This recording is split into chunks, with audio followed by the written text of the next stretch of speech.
everybody. It is seemingly late, and it is late actually. It's 10:03 a.m.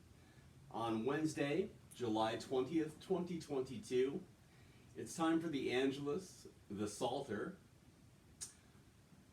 a little discussion, and oral hygiene, and medication, and some other things. So let's get to it. Angelus Domini Nunciavit Mariae, et concepit de Spiritu Sancto, Ave Maria, gratia plena Dominus tecum, benedicta tu in mulieribus, et benedictus fructus ventris tui, Iesus. Sancta Maria, Mater Dei, ora pro nobis peccatoribus, nunc et in hora mortis nostrae. Amen. Ecce ancilla Domini, fiat mihi secundum verbum tuum.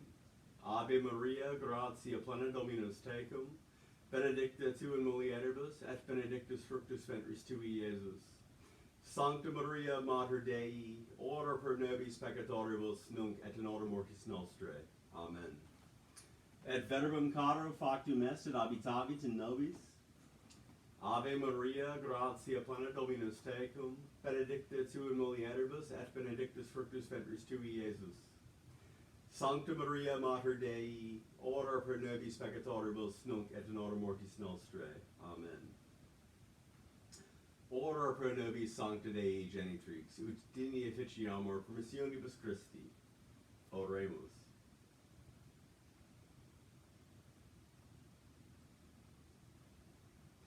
Gratiam tuum quaesimus Domini mentibus nostris infunde, ut qui angelo nunciante Christi filii tui incarnationem coniovimus, per passionem esse crucem, ad resurrectionis gloriam perducamur, per eundem Christum Dominum nostrum. Amen. In nomine Patris, et Filii, et Spiritus Sancti. Amen.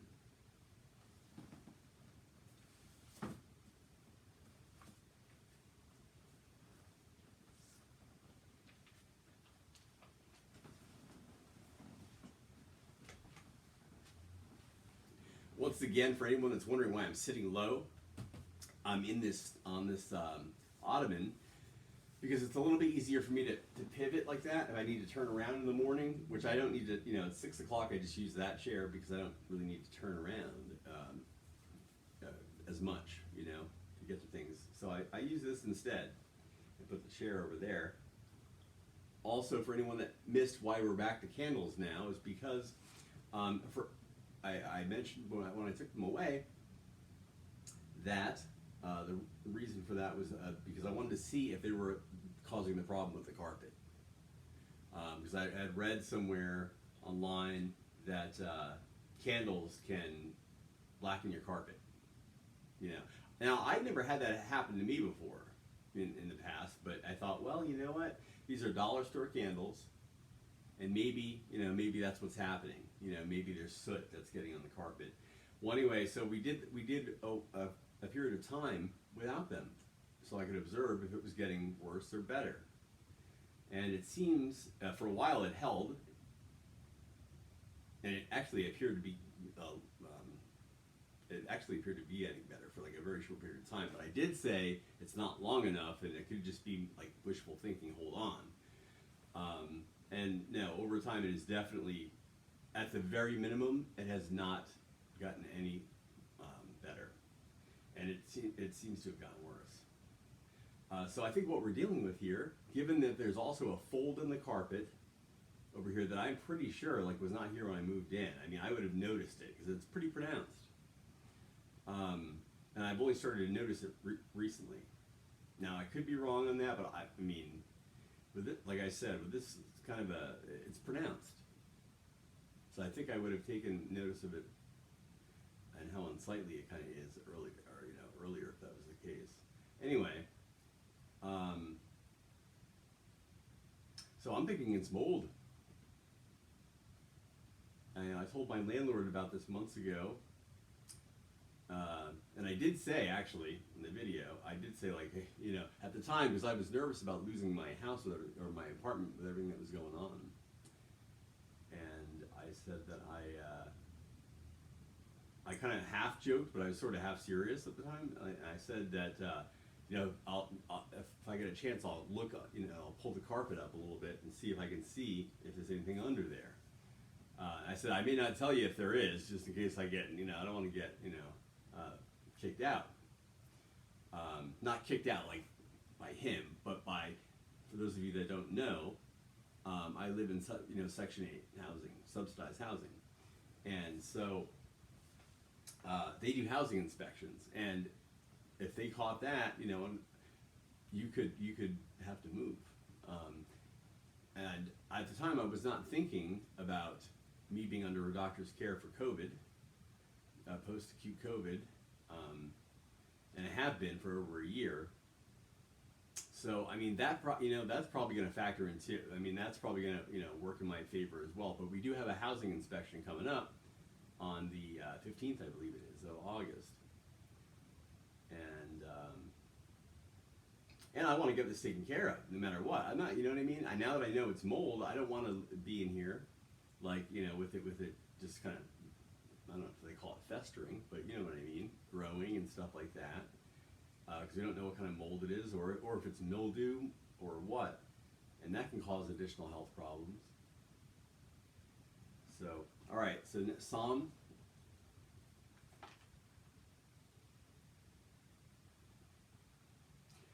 Honestly, I love being able to, I don't think anyone's going to take this the wrong way, but being able to talk about what I want in these videos. You know why, though? It's not because I just want to do what I want to do. It's that, because all this is incredibly related to ministry. The reason is because I'm so passionate about my vocation. And it's perfect. You know what I mean? These are things that addicts, I've been homeless.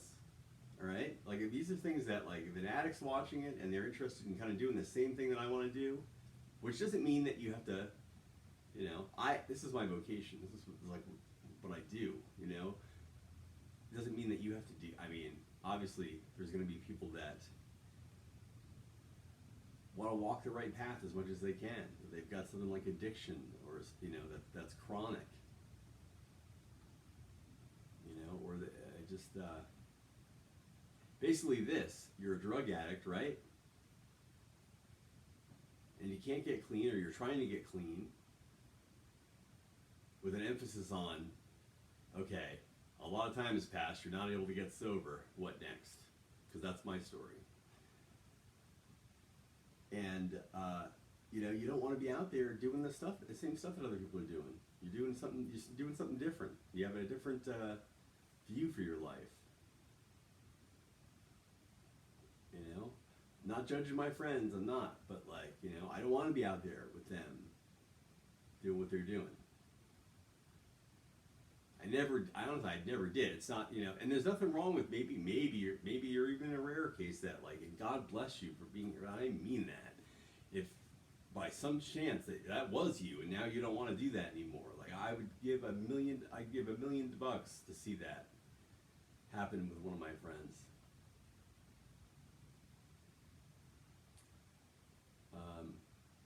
But in the more likely case, probably that you're like me. I was just never into, I was never into doing that, and the strange thing is that for years it didn't make as much of a difference as it does to my friends nowadays. Like because the way I looked at it is that, I don't know, I think it's pretty normal in life that you can hang out with people that you don't have to have everything in common. And you don't live, it's not like you're moving in with them, right? And drugs are drugs are usually enough when it comes to having, something in common with people, really. I mean, if you can't, like, do drugs together and just sit and have a good time, then, shit, right? But that's the way it is with my friends now. I tell you that. It's not, there isn't really that much of that anymore. It's, and it's nothing I did. I don't know, So, I already like to spend a lot of time at home anyway, and that's what I spend time doing. I want to be doing stuff here. I cook, I like to clean, I like to research things. We're going to talk about this today, you know what I mean?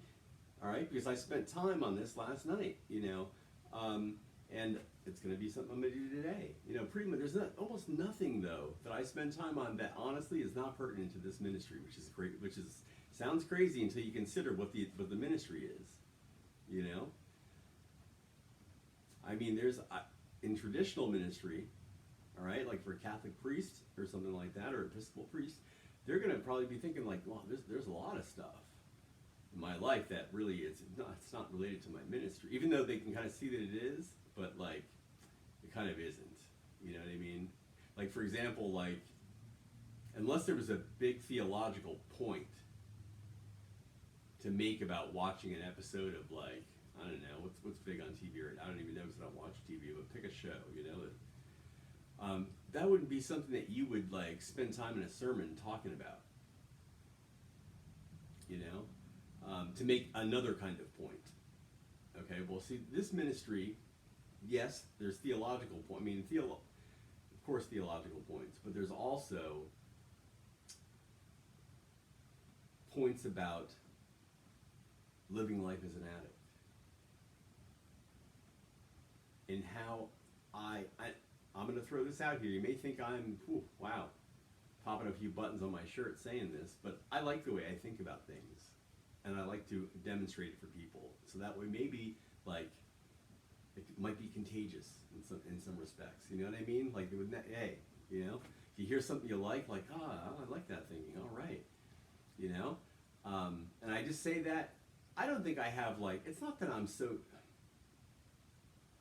It's not that I'm anything special in that department, but it's almost like when you're around a bunch of people that are especially bad at something, then you look particularly good. You know what I mean? Like and that's oftentimes what it comes down to when it comes to my circle of druggy friends, my addicted friends.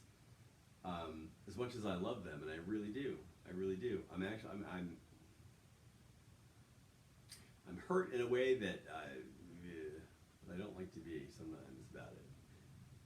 I'm like, I'm kind, like from a distance, I'm kind of like, I'm glad I feel that way. That's really cool. That's noble, but it doesn't make it enjoyable to feel that way at all. You know, it's just like, but all right, now is it time for the psalm now, Lord?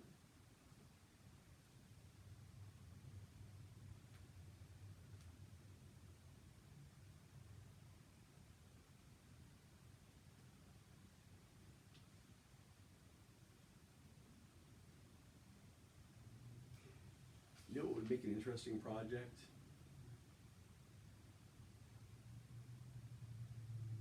To write a psalter, to come up with one's own psalter.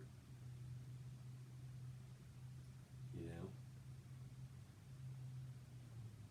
From a specific point, Now, not like, I don't think I need to explain, because I know that this would be like an exercise you would get in church, you know what I mean? So the purpose is understood, I'm sure, by anyone that, I'm imagining a certain person watching this right now. I don't know why. The Lord just put it in my head, so. But she knows why I would suggest that. Wouldn't it be neat to have, from a certain person's point of view? Because the Psalms, they address everything that an addict's going to experience too, and that's the beauty of it. But like, it would be neat to also see a specific psalter, that deals with specific issues and feelings around addiction or whatever, and that sounds like something for me to delegate to someone. Sounds like a great idea, but it's who knows? It would, it's a casual project. Lord, I don't like when you float stuff like that, but then are ambiguous about like, what does that mean? Like, it is a good idea. I agree. Almost too good for me not to do anything about, but I don't feel like I'm going to be able to do anything about it. So, Psalm 103. Bless the Lord, O my soul, and all that is within me. Bless his holy name. Bless the Lord, O my soul, and forget not all his benefits. He forgives all your sins and heals all your infirmities. He redeems your life from the grave and crowns you with mercy and loving kindness. He satisfies you with good things, and your youth is renewed like an eagle's. The Lord executes righteousness and judgment for all who are oppressed. He made his ways known to Moses and his works to the children of Israel. The Lord is full of compassion and mercy, slow to anger and of great kindness. He will not always accuse us, nor will he keep his anger forever. He has not dealt with us according to our sins, nor rewarded us according to our wickedness. This is very true.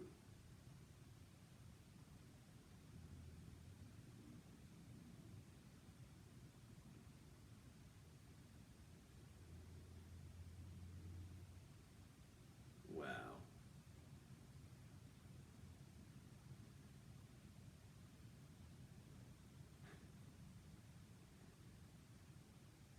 I never liked that verse, really. I don't know. It never rang true to me. And even though before today,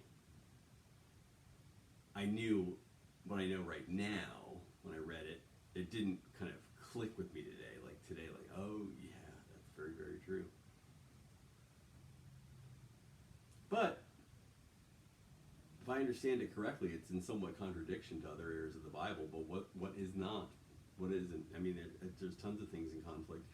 However, I have tremendous faith that the Lord, the stuff that you think like, well, okay, what about this? This is obviously not true. I learned, these two things were in conflict, and now after time has passed, that clearly doesn't, hold water. I'm being vague here for a reason, because I'm not talking about anything specific. I'm just talking about, variables. In my experience, what God has done for me is that showed me, sometimes tenuously, admittedly from a human point of view, but nonetheless, how, no, it is true.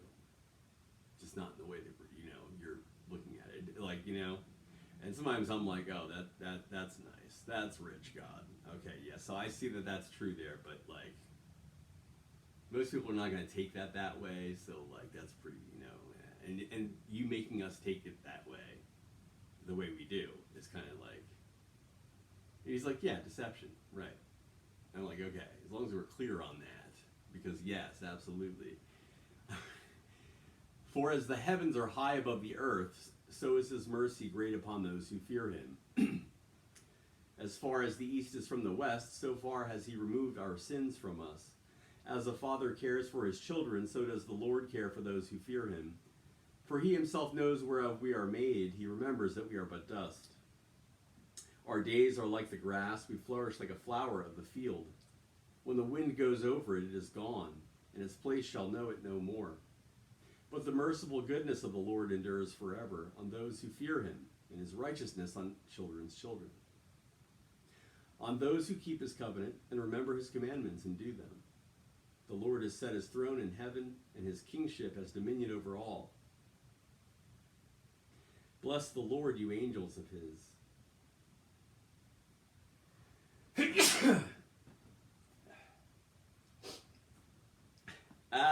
That's kind of funny, right? Thank you. Let's see. And bless you. You mighty ones who do his bidding and hearken to the voice of his word. Bless the Lord, all you his hosts, you ministers of his who do his will. Bless the Lord, all you works of his, in all places of his dominion. Bless the Lord, O my soul. Glory to the Father, and to the Son, and to the Holy Spirit, as it was in the beginning, is now, and will be forever. Amen. We're going to take some medication, and then we're going to talk about this episode of South Park, which is in concert with Red Hot Catholic Love, one of the most pro-Christian South Park episodes ever to come down the pike. I mean, there's more pro-South Park, pro-Christian and pro-Jesus episodes of South Park, absolutely. But these are among, for the church, some of the most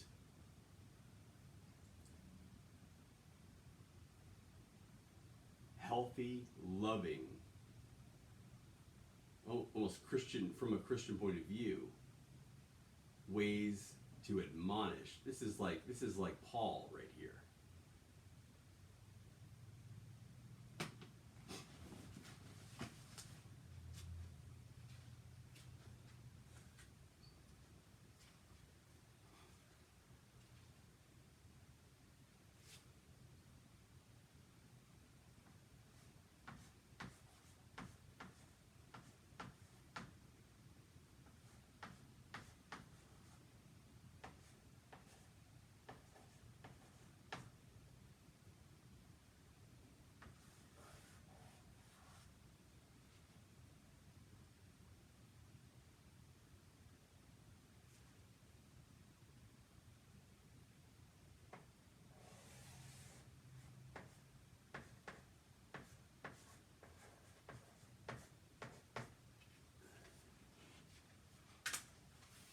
Sorry, I have to do this.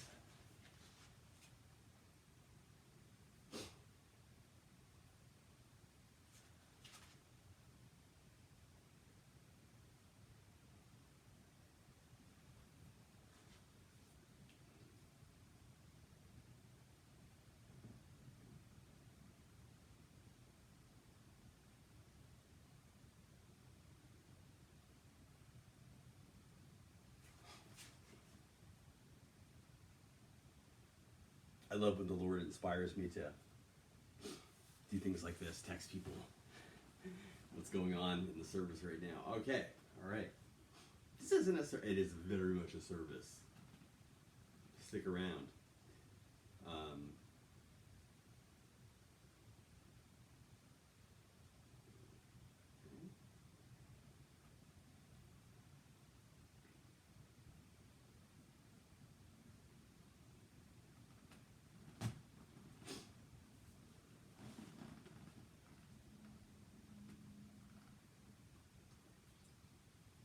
Did interrupt my thought. Don't worry, my flow will come back wherever I left off there.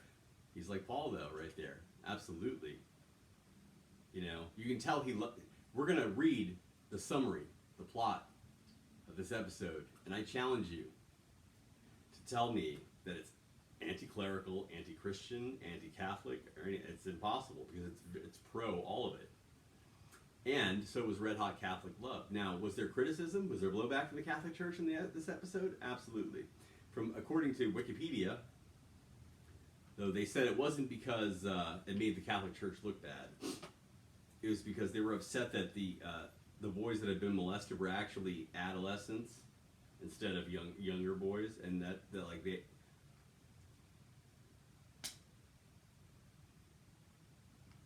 Strain out a gnat and swallow a camel, huh?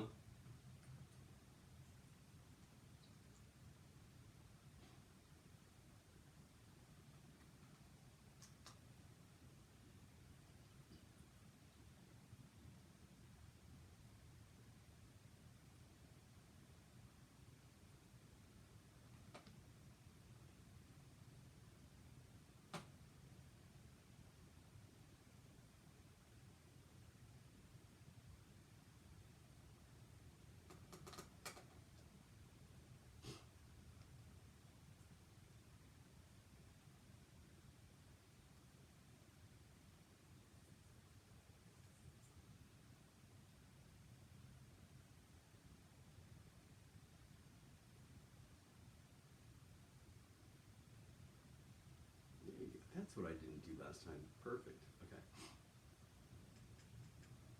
Excellent.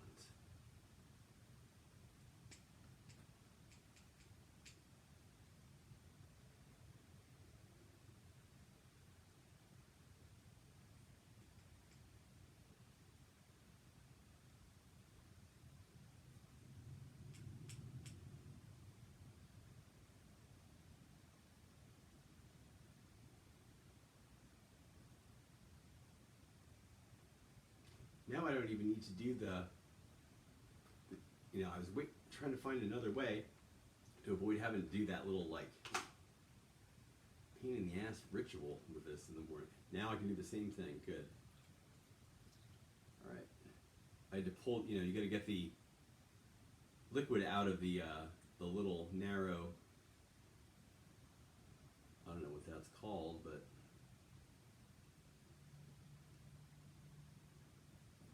this is, by the way, for those of you that don't know, it's a little over half a milliliter of naltrexone taken for COVID-19 long hauler symptoms. All right.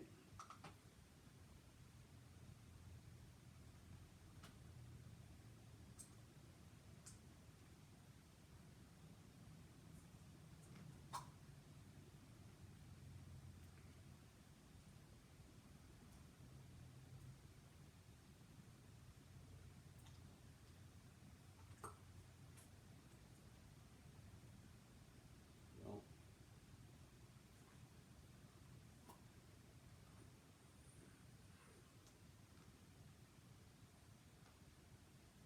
all right.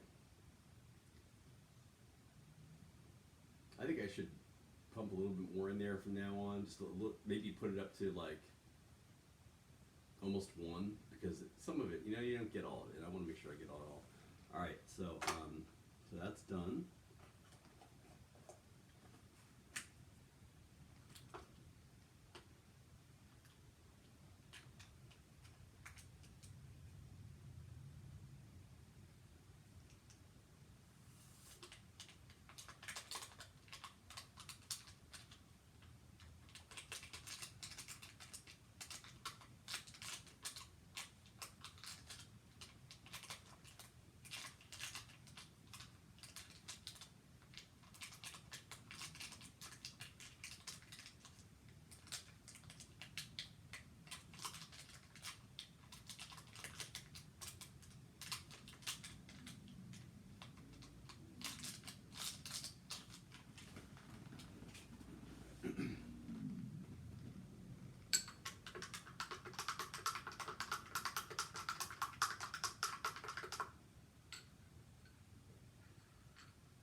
"20 milligrams of lisinopril, 2,000 units of vitamin D3, 1,000 units of vitamin C."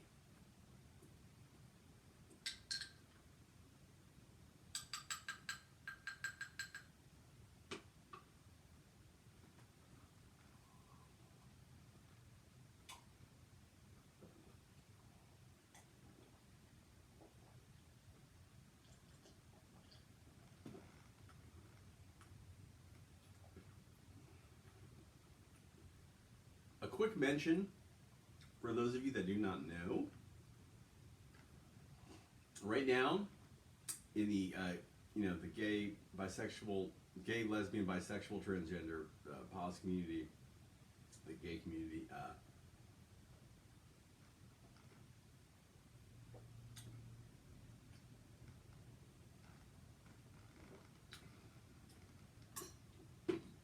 there is monkeypox is going around. All right. Now, monkeypox, from what I read last night, it's not spread through casual skin contact, like shaking hands or whatever. So it's what's happening is it's from sex. It's not a sexually transmitted disease, but it's prolonged skin contact that transfers it. And so where this is happening is, it's happening like in the gay community. I'll tell you how I know, because occasionally, because I'm not in a committed relationship. I mean, like, I gotta tell you, I would like to have one partner. I'm not opposed to that at all. I really am not. But God hasn't called me to be celibate, and so occasionally I do go online and I look for sex, and that's how I found out about it. People were talking about it. Now I heard about it. Now I saw people talking about it on there like a couple months ago, and I didn't do anything about it. and which I don't know why, but like, yeah. So anyway, last night I'm like, "Well, you know what? Let me look this up because last night I had like I didn't feel so well. And I was like, it's probably not that, but like this is a good time since you're kind of like thinking about not feeling well. Like let's look that up and find out what the hell the symptoms are. We don't even know. So I looked it up anyway, and I hate when they say stuff like something like a rash that could be, because like that's it. You know what I mean? It's really hard to know. Like the other day, let me show this to you. Well, you can't maybe really see. God, this is like very Jewish to do, right? Okay, hold on. Wait, I got a. Can you? There's scratch marks like right here, right? Well, the other day I don't remember doing that. I don't think I did. I mean, I'm not sure. I remember waking up and they were like fresh and inflamed. And anyway, so I'm like, all right. Well, and they hurt all day. I mean, it was like, whoa, like unusual for like just a scratch like that, It was like, huh. I was like, is this, staph or something? And now, these things cross my mind. And see, I'm talking about this. This is very pertinent to addicts because I would like you to have this response that this is what I did, the way I thought about it. Very important. Because there's nothing, I tell you, there's not a meth addict out there I haven't run into that is not inclined to fucking try to diagnose shit when they get high. And like, that's the wrong time to do that. Like, absolutely. You know what I mean? So anyway, here's what I did. Follow my own advice. So it happens, right? And so you can't ignore the feelings sometimes. Sometimes you're like, oh, what if that's something? And you're like, well, first of all, I've had this happen a million times, and it was nothing ever. Not like that, not necessarily that, like scratch on my leg, but like a ton of things. You know what I mean? Like, what's this bump here? That looks, And I've never been sorry for going. You know what? Wait until you are not. You know what I mean? Until you are not concerned about it, and take a look then. In fact, if you don't, there's nothing to obviously worry about. Or see like, you know what I mean? See if consistently, like, I don't know, tomorrow or the next day or later. And you can even do this even if you're still high, by the way. Because the idea, what you're looking for is, what you're using is the fact that you're not always attentive to the same thing, right? 5 days pass, a lot of things go before your eyes. What you're trying to see is, without paying attention to it, is if that thing still calls your attention. By getting worse, by like turning into something, because that's how you can tell. Now, in the case of this here, it's like a regular scratch now. It's not causing any problem. Now, see, like, I mean, it doesn't even, yeah, I mean, Now, does that mean that's all it is? Well, no, technically no, because I'm not a doctor, right? You know what I mean? But time will tell. And when it's time, if the symptoms get worse or something, because like last night I also felt like a little, I've had diarrhea. I'm like hoping I don't have COVID again. You know what I mean? And that's unusual because the other night, like, I ate some vegetables from Smart and Final a couple nights ago. And honestly, every time I buy those vegetables from Smart and Final, I immediately take a, it causes me to, like, everything that comes out of my butt is water after that. I swear. Smart and Final is really bad with fruit. I don't know, isn't that terrible? Like, they're okay with that? Like, just like, yeah, that's our stock and trade. I mean, like, come on. It's terrible over there. Why do I go there? Probably like a lot of other people. I don't know. I know. For those that have cars, they have no excuse to go there. I don't understand it. But, like, if you're buying, I buy produce from there sometimes on occasion because it's close. And I don't want to go over to Lucky. And I don't have a car. So, but, geez. But other stuff there is, stuff that's not, it's in a can or whatever. It's fine, but anyway, so yeah, that, that's important to do that kind of stuff. Don't diagnose things when you're high. Like, I don't care how good you think you are. I think I'm pretty damn good, and I don't do it. That's why I'm so good at that, honestly, right there, because I don't do it. I refuse to, you can't help it, that you notice something, right? And you can't help, maybe you spend a little bit of time, like, until you catch yourself, but as soon as you do, like, don't do it. like for example, I don't understand why that doesn't make more sense to like anyone else I know in the dope scene. I don't understand that at all. Like I've never had a single person that I've hung out with that's been high and this kid said to me like, "What do you think this is?" Like that kind. And I explained that to them where they said, "You know what? That's true. That's right. I've never ever had that." I'm like, really? Like really? See what I mean by that? It's not that I'm exceptionally good. It's that is exceptionally bad. Like, it doesn't take a rocket scientist to like to go like, oh yeah, that's a bad idea. You're right. It's true because I have had this happen to me before too. Like I mean like, I don't know. I'm not getting mean there. I'm like incredulous. That is all. That's what it is. I'm not mad, but I'm like I am incredulous at that. I cannot believe that is like that. You know what I mean? Yet as Chevy Chase says in Christmas Vacation, if I had woken up tomorrow with my head sewn to the carpet, I couldn't be any more surprised than I am right now. That's how I feel about that. All right, let me go rinse this out. I'll be right back. I'm going to put this in the fridge.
All right, there we go.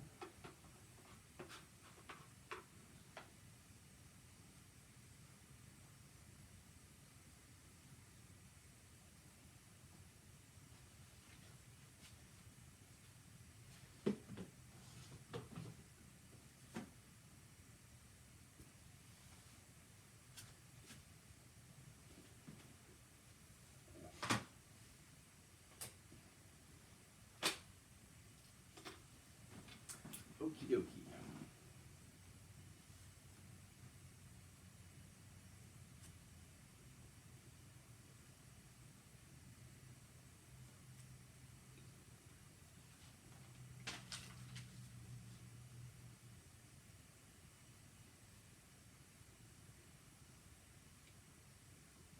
Tomorrow,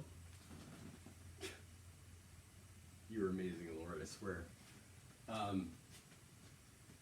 St. Mary Magdalene tomorrow.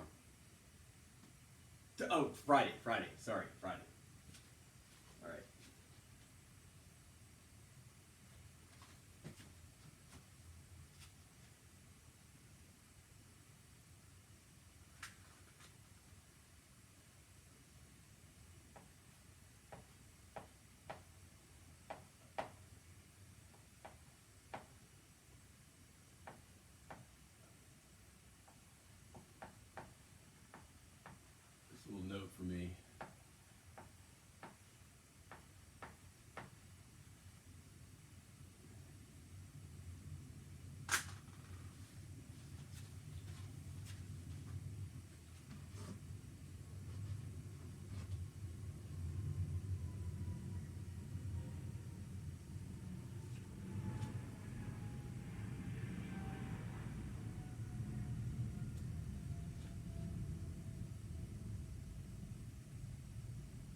are two sides to every story. We have to believe the pastor.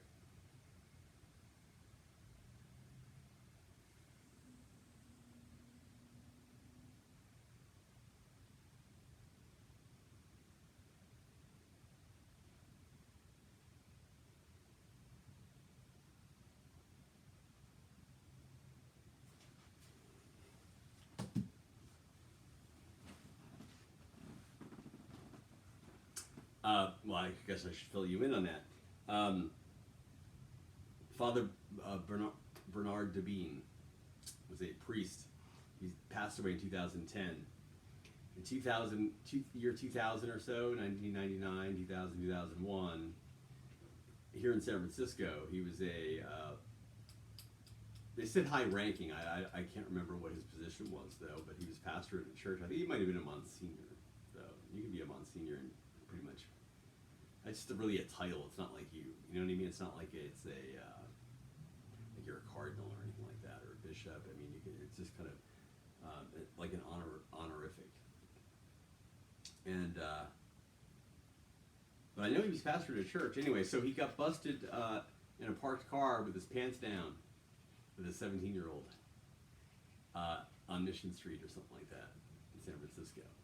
And so, I mean, but the cops caught him with his pants down, like he was in his underwear. You know what I mean? Like, unless they're lying, honestly, it happens. Cops lie about shit. They do. And honestly, it's not one of those things where you can say, why would they lie about that? Like, because they lie about shit where you would say that. Like, they do. But Debine has a history of abuse. Had. And, you know, the odds are they're probably not going to lie about that. And why would they target it again? But I don't want you to count it. I honestly don't want you to count that out. I really don't. As far as looking for that. You know, looking up with anybody. You know what I mean? Because it happens. And I'll tell you why that upsets me. Is that, you know, I've experienced too many situations in life, both, you know, a couple firsthand and a couple observing other people, where they were in a situation where, you know what I mean? Where somebody, like, acted unjustly against them. In fact, very recently it could have happened. I gotta tell you. With some things with my landlord I'm not going to discuss right now, but such that it could have, it didn't, but it could have made me look like I did something I didn't do, or whatever. So, like, I'm conscious of making sure that other people, you know, that I do all that I can to make sure that other people don't suffer that injustice. So anyway, you know, don't just go, honestly, like, I mean, I think we need more than just like, well, you know, he's a priest and the priests do that, you know what I mean? And it can, unfortunately, see, here's the tough thing, it could even be more than that. It can be. What if he's got a history of abuse? That's the perfect time to, and I'm not saying they did, trust me, but I'm saying that, like, just be aware that shit does happen to people. That's exactly the time to frame somebody for something, actually. Yeah, like when they got a history of doing that or whatever, because no one's gonna believe that they didn't do it. You know what I mean? And you and I are gonna, you know what I mean? We have to go with what, you know, it looks like. We don't have a choice. I mean, like, you know what I mean? If there's a history of that and there seems to be evidence of it now, like, how else do we, like, charge and convict people with crimes? I mean, right? So, but be aware in the back of your mind that, you know, that these things happen, and maybe, you know, maybe we'll find ourselves able to pay a little bit extra attention occasionally to some things that we might not have, and allow us to be a little bit more prudent and careful. All right, so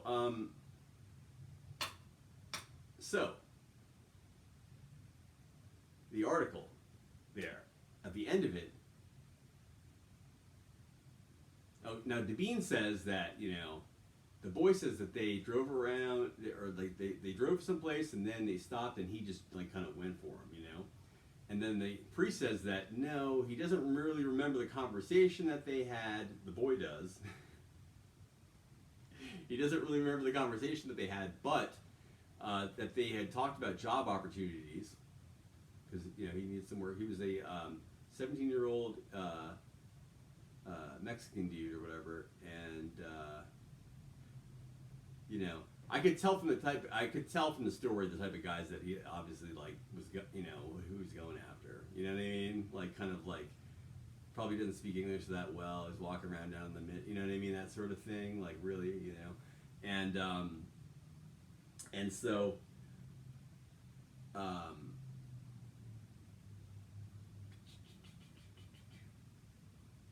Well, probably does speak. I mean, but you know what I'm talking about. Kind of like it's hard to describe it.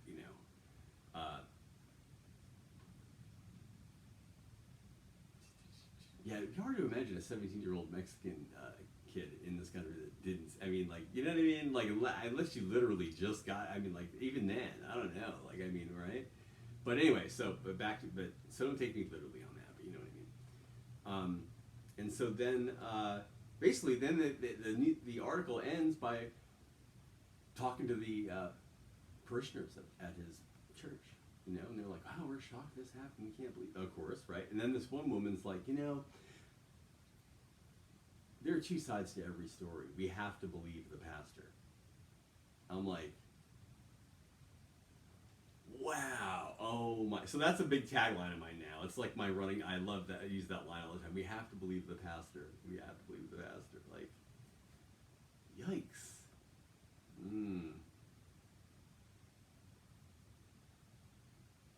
And you know where that part of that comes from. Her name is Flor Evangelista. She's Latino. And God bless. Honestly, like, and this is one thing this is to the credit, like one thing I love about Mexicans, and the Latin, people in general, basically, is such a still religious, still sticking with the church, and I think that's awesome. That impresses me. I like that because I think they're doing the right thing, or good, at least a good thing. It's not like right or wrong necessarily, but you know what I mean. They're not throwing away a good thing, and I like that. That's pretty good. I mean, especially now when like most of the West, outside of the Latin populations, are pretty much kind of falling away from the secular. So I think that's pretty cool. But one of the drawbacks it has though is like still kind of that blindness to like clergy abuse and stuff like that. In fact, I tried to take a view of. I was trying to find out like, well, what about how clergy abuse in Hispanic countries, Latin countries, like what's that like? Is that getting, you know what I mean? And I didn't know how to, honestly, that's a very hard thing how do you investigate that? You don't find news articles there, I could probably do that, but I bet you there's not going to be as much as in the United States,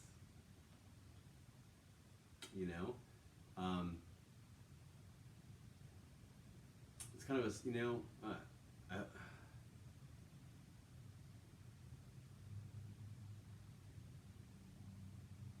what just went before my eyes really kind of, that bothers me.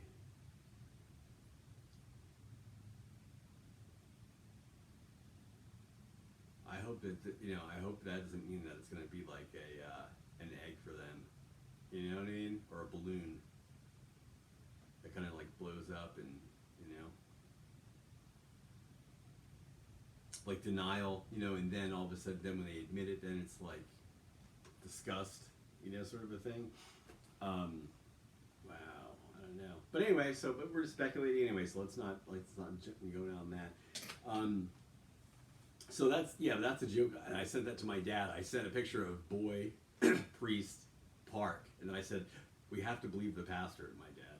That's the kind of jokes we make to each other. All right.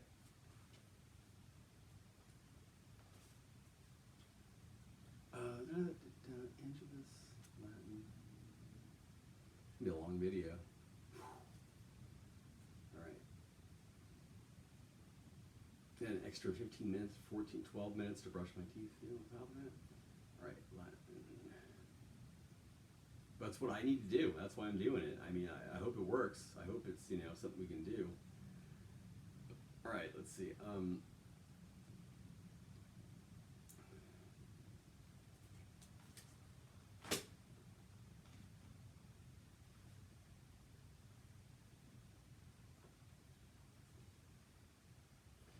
have my own idea about how I want to use my life as an example in this ministry, and the Lord has His idea. I'll tell you which one. Guess which one wins. All right.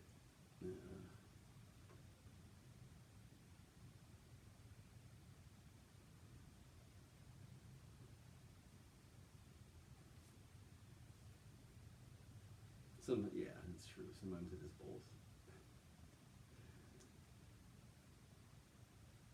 Even though we're one, we're all one. Oh,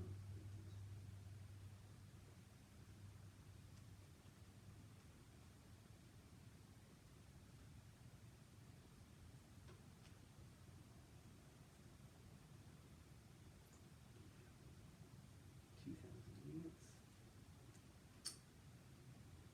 0.5 milliliters of naltrexone.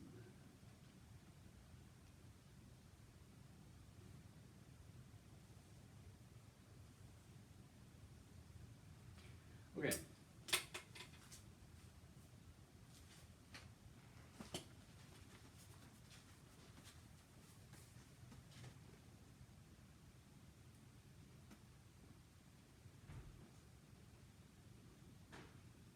Prayer log.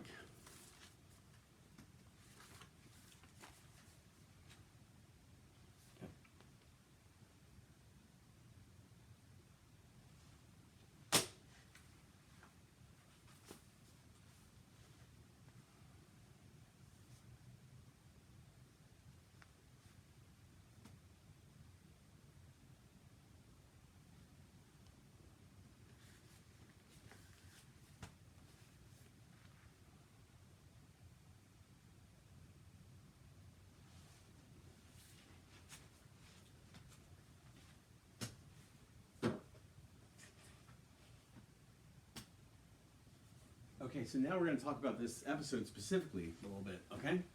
And for the interest of time, because we did talk about this yesterday, this was just a dovetail, and we've already taken a lot of time, which is okay with me, but I just like, when the video, I don't want to have that's a lot for people to watch. I feel like if it's too long, all of it gets lost, right? Maybe for some people, so.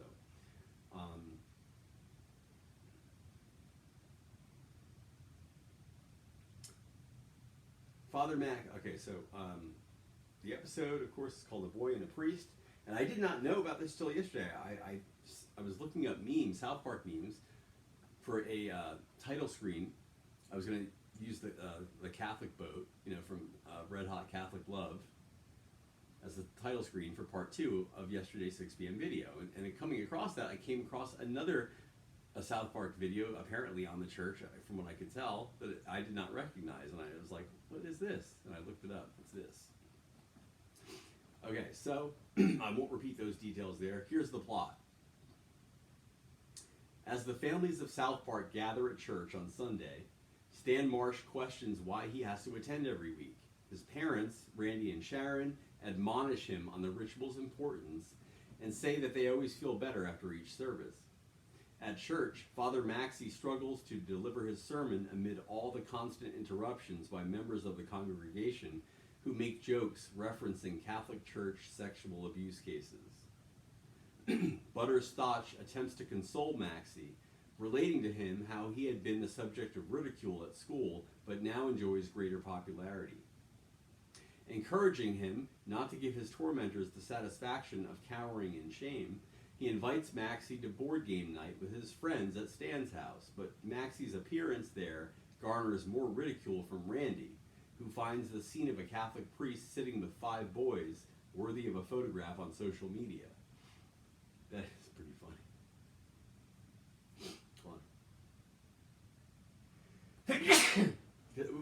It seems like it would be unusual, because I'm picturing like them in Butters' room, like on the floor, you know what I mean? Like playing a board game. Like, you probably wouldn't see that now, you know what I mean? But you've seen those pictures from like the 70s that were like that, kind of, So that is kind of fun. I mean, it does make you kind of laugh a little bit.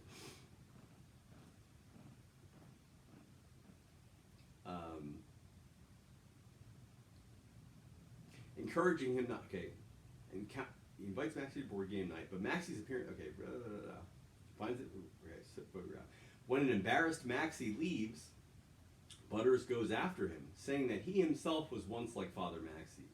Butters implores him not to allow himself to be daunted by the cruelty of others and to simply be himself. As a result of this, Maxie spends more time socializing with Butters and neglects his duties, to the point that churchgoers find the church doors locked the following day, Sunday. When Mr. Mackey alerts the Denver Archdiocese that another priest has disappeared from his parish, the diocese sends a cleanup crew of ordained church officials to thoroughly clean the South Park Church, Stan's house, and any other location where Father Maxie has been, in order to remove trace evidence of child molestation, in particular semen. Now, for those of you that don't know, Father Maxie is not, he's not that way. I just want to, good. This kind of speaks as if you kind of almost know that already. You know what I mean? But no, he's not. In fact, he explains in the bit. I'll keep reading. At Clyde Donovan's birthday party at a roller rink, Butters brings Maxie, much to the anger of Clyde, who does not want a priest at his party.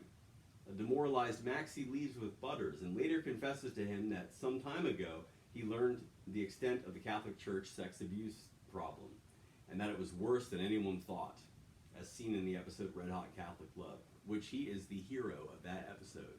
It is one of my favorite episodes ever. Also, again, South Park being Paul, really, okay? Not necessarily in Paul's style, but Paul did not shirk, as we all know, for people that don't like Paul especially. I love Paul, but did not shirk from, telling you, like, hey, look, we got a problem here, and this is what, it's what we have to do about it, and this is the way it works, and it's matter of fact.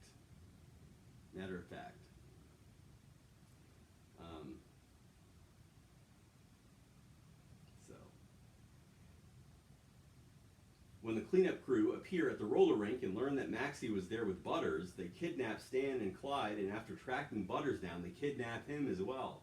The cleanup crew take the three boys into the woods, where they have deployed a Zamboni ice resurfacer modified to clean up semen, or cumboni. Father Maxie tracks down and confronts the cleanup crew, telling them to do whatever they want to him but to spare the children. Surprised, the bishop in charge says that they are not there to kill him, but to cover up his crimes and issue him a transfer to Maldives, just as the church has always done with priests accused of child molestation. When they assure him that other priests will take over for him in South Park, Father Maxie uses the cumboni to trample the cleanup crew to death. He returns to his position at South Park's church, delivering his sermons and calmly enduring the continued jokes at the expense of the church. That's pretty pro-Catholic to me. It's not pro-Catholic corruption, but neither are any Catholics, right? Unless Bill Donahue is openly standing up for that. And he actually has one time, this is just blind. This is unbelievably just out of touch and blind, in my opinion. But when he was confronted with, the sexual abuse cases, you know what he did? Strained out a gnat and swallowed a camel, is what he did. He sat there and said, and he did the same thing with this. He started going, nitpicking about little details that probably were not even true. In all cases, it's beside the point. Beside the point. Why would you sit there when we talk about the severity of a priest, all right, sexually abusing a child, and you're gonna dither over whether it's a 17-year-old or a 16-year-old? Does it? I mean, it does make a difference in another context. It does, but no matter what, in that context, it's the fucking results are the same. I mean, what, you know what I mean? It's that's, and it makes it, to everyone else, honestly, it does. No one's sitting there going. Most people are not sitting there listening to that, going, "Yeah, Bill, you got a point. That's true." No, they're looking at you going, "Whoa."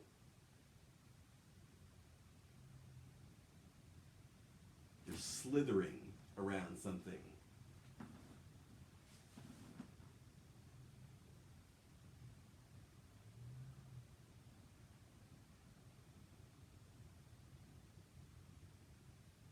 I'm kind of surprised that a guy in the public, view like that doesn't have a very good.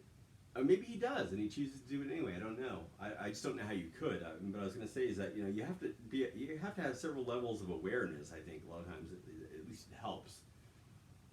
Aware of how other people are going to perceive something, because sometimes that matters to a certain, to some degree anyway. And then how, how, right, and how you feel on something, and maybe what you want to say, but versus how, how Justin's going to see that. You know what I mean? Or how most people. And if you're the fucking president of the Catholic League, you need to take that into account. Yeah, you do, because you're you know what I mean? That's the whole point of being the president of the Catholic League. If you're, it's defend Catholicism against things, which is absurd because it doesn't really need it anyway. I mean, come on. And but to do that, well, then you better, you know what I mean? That's not a good defense. You're making us look bad there, Bill. I'm going to tell you right now, that's not good. I'd fire you if you were my lawyer, if you pulled that. Okay? It's geez. All right, so that is done. That is done. We're going to go brush teeth now. Let's go do it.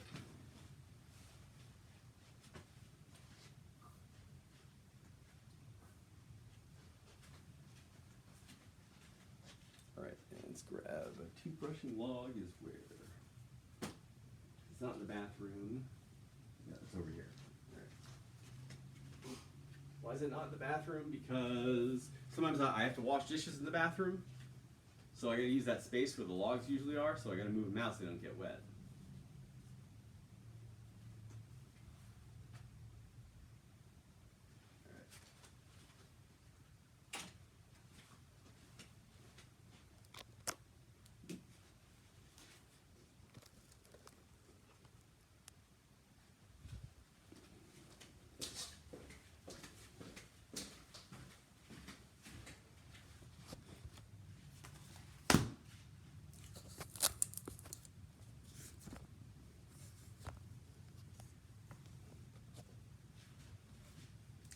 It's a neighborly day. I'm not going to turn the light on because sometimes I don't like the fan on. The fan is, when I don't need it, I don't like to turn it on. Especially if they got nice light today and everything. It's great. Open a window a little bit here.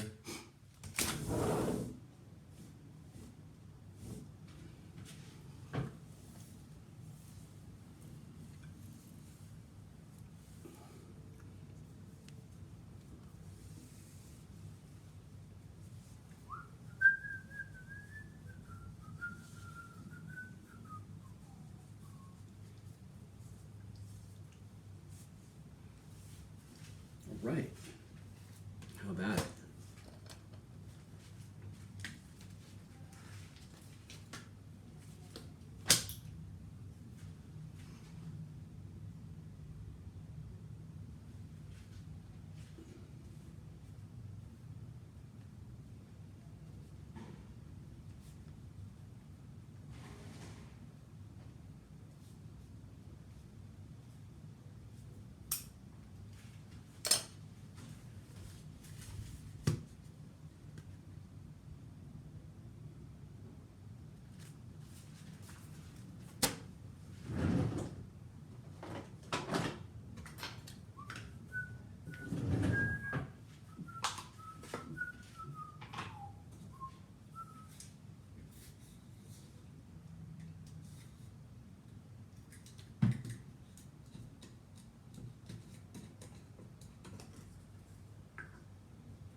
That's done.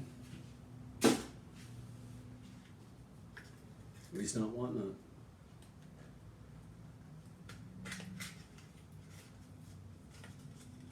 I have another full, like another tube like that, but I also have, you know, this for my dentist. Maybe. There you go. All right.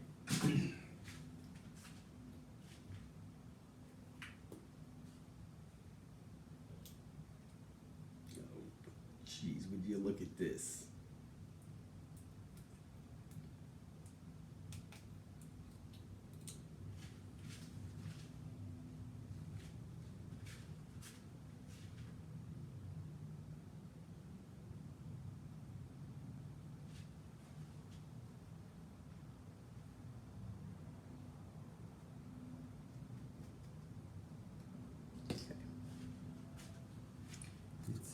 Yeah, we'll keep it like that. It's good. All right.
obviously, like, not, you know, I didn't write Better Off Alone or Wabash Cannonball or To Do Ron Ron, but those are my remakes.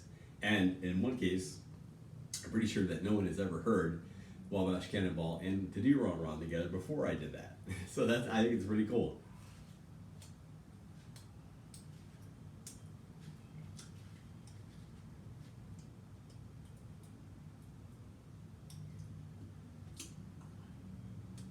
And the one track I just played, that's completely original. The Road, this one, that one. And I'm so most of my music that I want to play, like only a couple tracks are on there. A lot of them are duplicates of, you know, several different mixes of the same track that I just want to show you. Most of the stuff is on the iPad, and I can't touch it when I'm doing a video. It's annoying.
Yeah.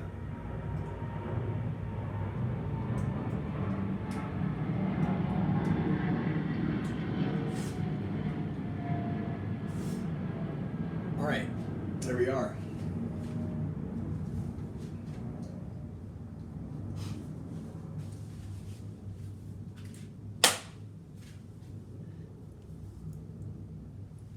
Remember, everybody, to brush your teeth, to floss especially, and most especially to say your prayers. And I'll see you in the next video. I love you all, and peace.